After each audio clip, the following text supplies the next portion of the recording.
देख रहे हैं अब तक न्यूज चैनल। दर्शकों, स्वागत है आपका अब तक न्यूज़ इंडिया पर। मैं जाबिर शाह। दर्शकों, नाजरीन, आज की खबर आपके लिए काफ़ी अहमियत वाली खबर है और आपको इसको देखना चाहिए, सुनना चाहिए और समझना भी चाहिए, वरना आप एक बड़ी मुसीबत में आ सकते हैं। दर्शकों, सभी को पता है कि अभी लोकसभा के चुनाव हुए।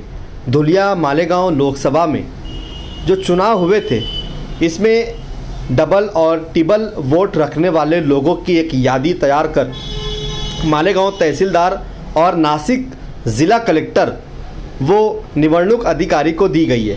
उसी को लेकर आज एक बार फिर 12 बलुतेदार मित्र मंडल, हामी मालेगांवकर विधायक संघर्ष समिति, महात्मा ज्योतिबा फुले समिति व बीजेपी के आजी माजी नगर सेवक, इन लोगों ने आज मालेगांव शहर तहसील कार्यालय पर जाकर उप तहसीलदार मैडम से मुलाकात की और डबल और ट्रिपल नामों को कट करवाने के लिए यहाँ पर अर्जी भी दी, तकरार भी दी और तमाम जानकारी वो माहिती भी संबंधित विभाग को दे दी गई है। लेकिन सबसे अहम खबर क्या है, हम आपको खबर दिखाएंगे कि कानून क्या कहता है, संविधान क्या कहता है। हम यहाँ पर आर्टिकल की बात करेंगे। मतदार यादीत दुबारा मतदारांचे नाव असल्यास त्याबद्दल भारतीय दंड संहिता, इंडियन पेनल कोड और लोक प्रतिनिधि अधिनियम 1951 अंतर्गत फौजदारी कार्रवाई हो सकती है। यानी कि भारतीय दंड संहिता 1860 आईपीसी अंतर्गत कलम 417 धोखा देना, दोबारा नाव बढ़ाना, मतदार यादी चुकीची माहिती देना, कलम 466 खोटे कागद तयार करना, अगर कोणत्याही व्यक्तीने खोटे मतदार ओळखपत्र किंवा कागदपत्र तयार केले तर त्यावर कारवाई होऊ शकते। लोकप्रतिनिधी अधिनियम 1952 अंतर्गत कलम 31 एकदा व्यक्तीने जाणून बुजून खोटी माहिती देऊन 2 ठिकाणी मतदार म्हणून नाव नोंदले, एक शख्स एक ही वोट रख सकता है। अगर किसी ने अपना वोट 2 जगहों पर अगर कर रखा है, 3 जगहों पर कर रखा है, तो आप पर फौजदारी गुना दाखिल होगा और 1 साल की आपको सज़ा होगी या दंड होगा, या फिर कानून ये कहता है कि दोनों ही आपको हो सकता है। 1 साल की सज़ा भी हो सकती है और दंड भी हो सकता है और फौजदारी गुना दाखिल होगा। अब सवाल ये है, क्या आपने अपना वोट 2 जगह 3 जगह खुद बढ़ाया है या फिर किसी ने आपके डॉक्यूमेंट का, आपके कागज़ पत्र का गलत इस्तेमाल करते हुए अपने फ़ायदे के लिए आपको पता ही नहीं है और आपका अपना वोट 2 ठिकाने, 3 ठिकाने, 4 ठिकाने डाल रखा है, जिसका फ़ायदा उन लोगों को होगा। लेकिन अभी जो संगठनाएं इसको लेकर एक्टिव है और जो संगठनाएं इसकी जांच पड़ताल और इसका पाठ पुरावा कर रही है, ये संगठनाएं इस सारे मामले को लेकर मुंबई हाई कोर्ट में रिट पिटीशन भी फाइल करने जा रही है। अगर कार्रवाई में आप सपड़ते हैं तो आप पर 1 साल की सज़ा, दंड और फौजदारी गुना दाखिल होगा। तो आपको चाहिए कि आप चेक कर लें कि आपका अपना वोट कहीं 2 जगह तो नहीं है। वहीं इन सभी समितियों और संगठनों के लोगों ने मालेगांव महानगर पालिका के कमिश्नर व प्रशासक रविंद्र जाधव से मुलाकात कर ये कहा कि जिन लोगों का देहांत हो चुका है, जिन लोगों का इंतकाल हो चुका है, जिन लोगों की डेथ हो चुकी है, ऐसे लोगों के वोट भी आज भी यादी में शामिल है और लोकसभा के चुनाव में 3000 मरे हुए लोगों के वोट गिरे हैं। यानी कि इन मरे हुए लोगों की वोट की वजह से उम्मीदवार हार जाता है, जीत जाता है, तो ये मरे हुए लोगों का नाम भी यादी में से कटना चाहिए और संबंधित विभाग अगर इस पर कानूनी कार्रवाई नहीं करता है तो ये संगठन उन संबंधित विभाग के अधिकारियों को पार्टी बनाकर मुंबई हाई कोर्ट में उनके खिलाफ भी रिट पिटीशन फाइल करने जा रही है, जिस पर मालेगांव प्रशासक कमिश्नर ने यकीन दिलाया कि हम हमारे पास जो यादी है वो निवडणूक आयोग अधिकारी को भेज देंगे। बाकी जिम्मेदारी, जवाबदारी निवडणूक आयोग की है कि वो यादी से नाम कट करती है या नहीं करती है। लेकिन हमारी अपनी जिम्मेदारी जवाबदारी क्या बनती है, इस पर भी हमको ध्यान देना चाहिए और खुद अपने नामों की जांच पड़ताल करनी चाहिए कि हमारा नाम कहीं डबल तो नहीं है। इसी सारी जानकारी को लेकर हमने यहाँ पर मुलाकात की निखिल पवार, हमी मालेगांवकर विधायक संघर्ष समिति, गुलाबराव पगारे, महात्मा ज्योतिबा फुले समिति व बीजेपी नेता देवा भाऊ पाटिल, विवेक जी वावरुले, इन सभी लोगों ने इस पर क्या जानकारी दी है आपको वो ज़रूर सुनना चाहिए और फैसला करना चाहिए कि आपको करना क्या होगा। मालेगाव महानगरपालिकेत येणाऱ्या 2024च्या हंगामा विधानसभा निवडणुकीसंदर्भात मालेगाव महानगरपालिकेचे आयुक्त यांना आज आम्ही निवेदन एक सादर केलं की बालाबलुतेदार मित्रमंडळाच्या वतीने आणि मालेगावकर विधायक संघर्ष समितीच्या वतीने आणि क्रांतीसूर्य महात्मा ज्योतिबा फुले स्मारक कृती समितीच्या वतीने की 16 ऑगस्ट रोजी मालेगाव तहसील कार्यालय व नाशिक निवडणूक शाखा व अप्पर कलेक्टर व जिल्हा अधिकारी या तिघी ठिकाणी 16 ऑगस्ट रोजी आम्ही मालेगाव मतदान विधानसभेचं पारदर्शित झालं पाहिजे, यांच्या मतदार याद्या अतिशय पारदर्शित झाल्या पाहिजे, ह्या अनुषंगाने तिघ संस्थांना आम्ही ज्या निवडणूक शाखेवर संबंधित अधिकारी काम करतात त्या अधिकाऱ्यांना समक्ष जाऊन पत्रक दिले। पत्रक या निमित्ताने दिले, या गोष्टीसाठी दिलेले की दुबार नावं तिबार नावं मालेगाव विधानसभा 115 मध्ये आढळून आले, 5-5 नावं आढळून आले। त्यानंतर मालेगाव महानगरपालिका राहून गेली होती की आत्ताच लोकसभेचं निवडणूक झाली आणि लोकसभेच्या निवडणुकीत तब्बल 3000 मृत्यू लोकांनी या लोकसभेत मतदान करून ते चालले गेलेले।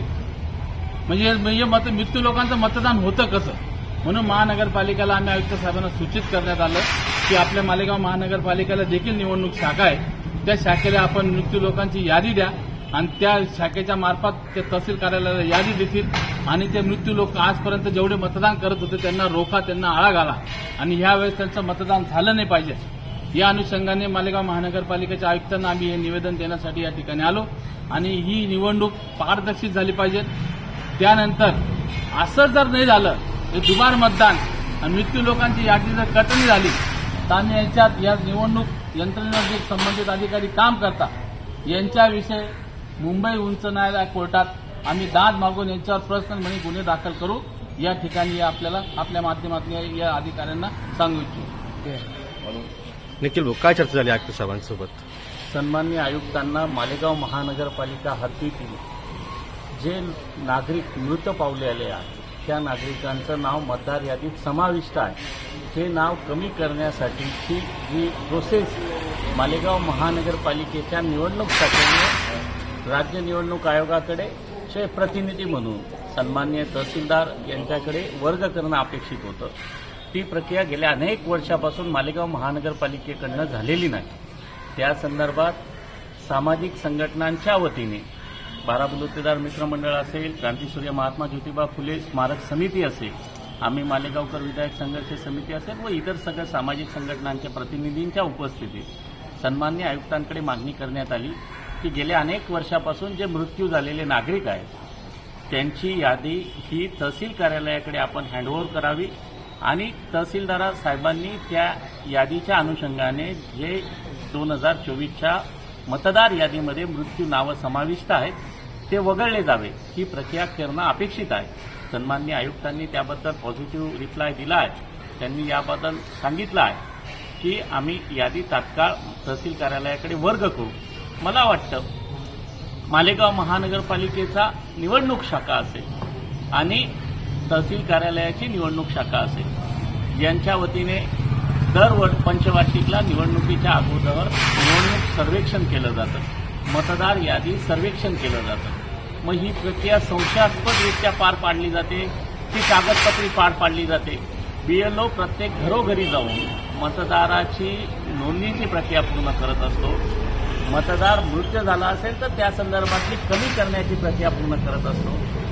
नंतर आपल्या यादीमध्ये जे काही समाविष्ट नावं केले आहेत किंवा मृत्यू झालेले याचा अहवाल तहसील कार्यालयाला दिला जातो आणि तहसील कार्यालयाची निवडणूक शाखा ऑनलाईन मतदार यादी करते. ते यादीमध्ये दुबार नावं, तिबार नावं, चौबार नावं हे शॉर्टिंग करण्याचं काम केलं जातं. मला वाटतं मालेगाव महानगरातलं प्रशासन म्हणजे महापालिका असेल, तहसील शाखा असेल किंवा निवडणूक शाखा असेल किंवा निवडणूक निर्णय अधिकारी असतील, हे राजकीय दबावात काम करतात.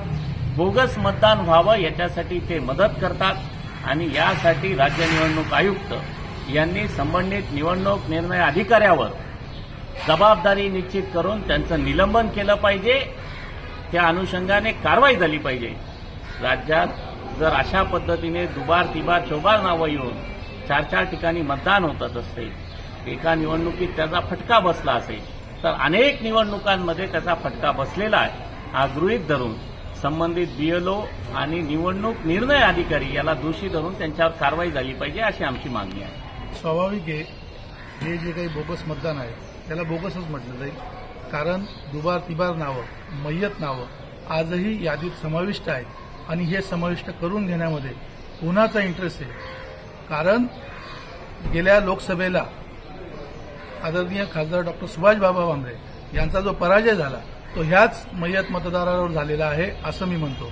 परंतु लोकसभेचं समजू शकतो की मध्यमध्ये ते नावं वाढवण्यात आली, बाह्यमध्ये आता जे नावं वाढवण्यात आली आहेत, बाह्यमधून जे नावं कट करण्यात येत नाही, तर यामागे नक्की कोणाचा हात आहे? कारण स्वाभाविक आहे, नावं ज्यावेळेस ऑनलाईन प्रक्रिया पार पडते तर ती ऑनलाईन प्रक्रिया जोपर्यंत शासकीय प्रशासन त्याला अप्रुव्हल देत नाही तोपर्यंत ते नाव वाढवण्यात येत नाही.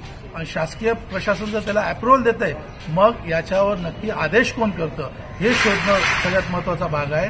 म्हणून या नंतरच्या ज्या निवडणुका आहेत, कारण लोकसभा झाली, विधानसभेला त्याचा फटका बसेल आणि विधानसभेनंतर ज्या छोट्या छोट्या निवडणुका आहेत त्या निवडणुकांमध्ये आमच्यासारख्या छोट्या कार्यकर्त्याला त्या निवडणुकांच्या सामोरं जावं लागेल आणि त्यावेळेस 50-100 मतांनी ज्यावेळेस पराजय होईल तर नक्कीच हा फटका आमच्यासारख्या छोट्या कार्यकर्त्याला बसण्याची शक्यता आहे. आज या ठिकाणी सामाजिक संघटना एकत्र येऊन याचा विरोध करत आहे, याचे निवेदन देत आहेत. हे सामाजिक संघटनांना कळतं, पण या ठिकाणचे जे लोकप्रतिनिधी आहेत त्यांना कळत नाही. मग का कळत नसावं? ते का आदेश करत नाही? तर यामागे त्यांचा हात तर नाही ना, हा संशय या ठिकाणी उपस्थित होतो. म्हणून आमची या ठिकाणाहून सर्व सामाजिक संघटनांची एकत्र येऊन ही मागणी आहे की हे दुबार नावं कमी करण्यात यावे, मय्यत नावं कमी करण्यात यावे. कारण हास्यास्पद आहे, मगाशीच निखिलदादांनी आणि गुलाबदादांनी सांगितलं की हे मय्यत झालेले लोक कुठल्या रेड्यावर बसून खाली येतात आणि मतदान करून वरती जातात वापस.